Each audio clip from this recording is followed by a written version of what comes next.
Hey everyone, welcome back for another episode of the Moreno Show. Hope you guys are feeling good today. We have a lot of news today that I really want to get into.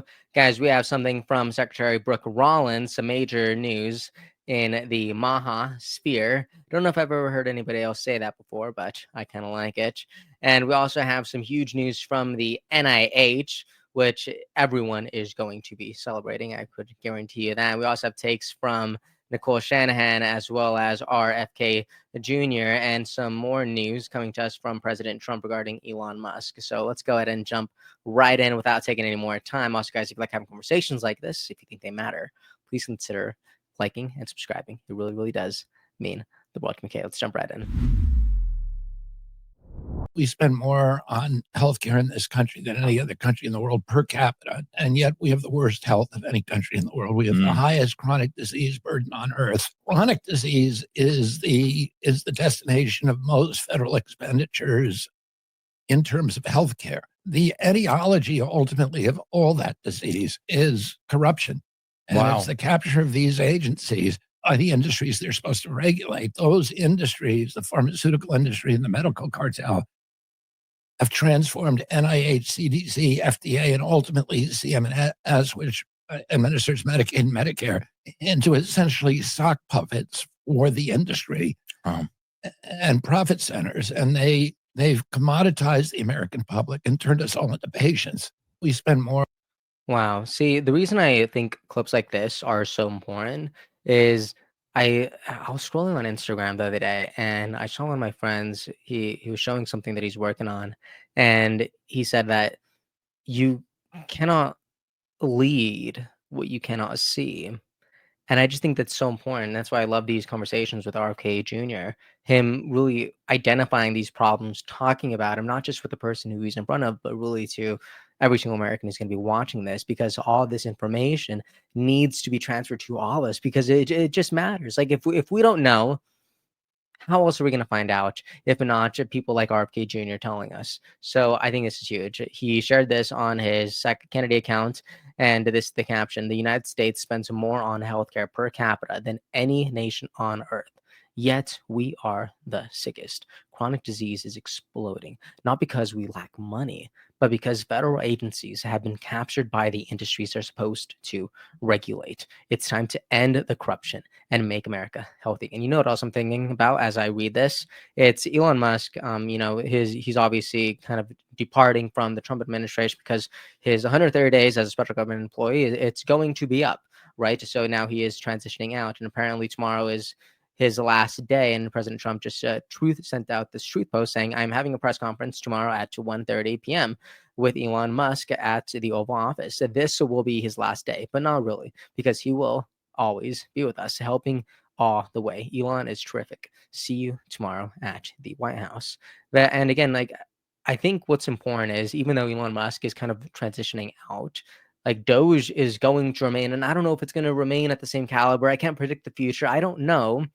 But I do know that what Elon Musk did, if you ask me personally, I think it will stand the test of time, because I think he will have forever kind of shifted American politics in this season. I think that matters.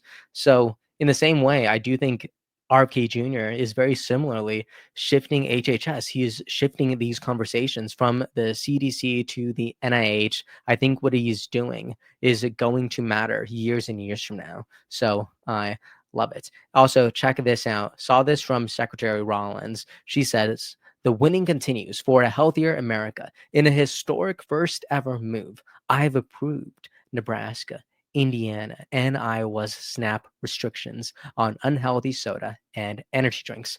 POTUS and USDA are committed to making America healthy again."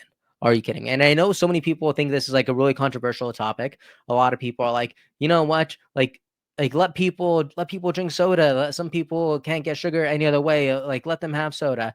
But you know what? Like, man, I think the most common sense take here is you can have soda. I just don't know if it should be tax funded, especially because they're not the healthiest decision for you. Like have juice if you really need it, right? Because there in juice you could have some some non-artificial sugar, right, in some juices. And I think maybe that's going to be the healthier decision if someone really needs the sugar, right? You know what I mean? So, and this is her quote tweeting the New York Post saying, more states to ban soda, junk food purchases with food stamps, Trump Agriculture Secretary says. There we go. We even have Secretary Kennedy essentially congratulating Brooke Rollins here. He says, thank you, Sec Rollins, for your bold leadership and commitment to public health. Cutting soda and energy drinks from SNAP is a historic step toward nutrition-focused policy. I'm excited to see Nebraska, Indiana, and Iowa receive first of their kind waivers to enact this change. The federal government is working with the states to make America healthy again. Isn't that amazing? And we also have this huge news from the NIH. Look at this. NIH has terminated funding at Harvard University for studies that included sewing the eyes of young monkeys shut. I didn't think that was a sentence that I would say today, but this is real. I'm going to say it again just for the people in the back. Look at that. NIH has terminated funding at Harvard University for studies that included sewing the eyes of young monkeys shut. What in the enchilada are we doing? Sewing monkey eyes shut. What are we doing here? Come on. Harvard got to do better, and that's why I love President Trump kind of putting so much pressure on Harvard these days, because if they're the standard and the standard has become skewed over the past few decades, come on, that means there's something deeper going on there. NIH continues saying, under POTUS's leadership, we're ending cruel, wasteful, and taxpayer-funded animal experiments from baby monkeys at Harvard to cats and dogs in military labs. You hear that? Yeah, cats and dogs in military labs. Wow, and you want to read more, you can go ahead, all good, and tag this link in the bottom. But this is from the Washington Examiner. Trump cheered as the best friend of animals after research grants are nixed. Look at that, and that was shared this morning. Wow, are you kidding me? Nicole Shanahan responds to this saying, animal lovers rejoice. All right. This isn't Republican. This isn't Democratic. This is just good for humanity. This is good for animals. This is good for man's best friend. I love it. Right. And again, I already shared this earlier. This is going to be happening tomorrow at 1 p.m. Eastern time with President Trump and Elon Musk in the Oval Office. That is huge news. But there's something else that I wanted to share. This just happened. There's this guy on the left. I don't know if you guys know him, but he's a political commentator, cultural commentator. And something terrible just happened to him and his girlfriend. Look at this. I'm just going to read this tweet. This was shared like in the last hour. He says, some lunatic just followed me and my girlfriend and shot at us with a BB gun, grazing my girlfriend's hair. After missing, thank goodness they were a terrible shot, they fled the scene. Are you kidding me? Guys, and I know so many people, like, in politics, whenever something bad happens on the right, like, Democrats kind of are silent, and it kind of feels that way on both sides almost, but I wanna be, like, super clear. This is not okay. Well, however passionate you feel about someone, however much you want to disagree about someone online who has a take that you don't agree with or it's making you feel a certain way, political violence is never the answer. All right. We should not allow this. We shouldn't give we shouldn't give things like this any sort of oxygen to breathe. Like these thoughts, these actions are just genuinely not okay. And I hate this too, because someone at the bottom, this account that's been, getting a lot of going viral a lot lately. They said girlfriend, big lie. And Dean Withers, he says, like, gosh, like MAGA is miserable just because right now we have something that's incredibly serious and people on the right are making a joke of it.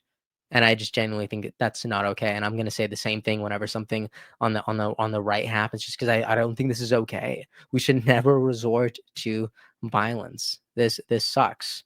And someone's like, oh, don't tweet about it, file a police report.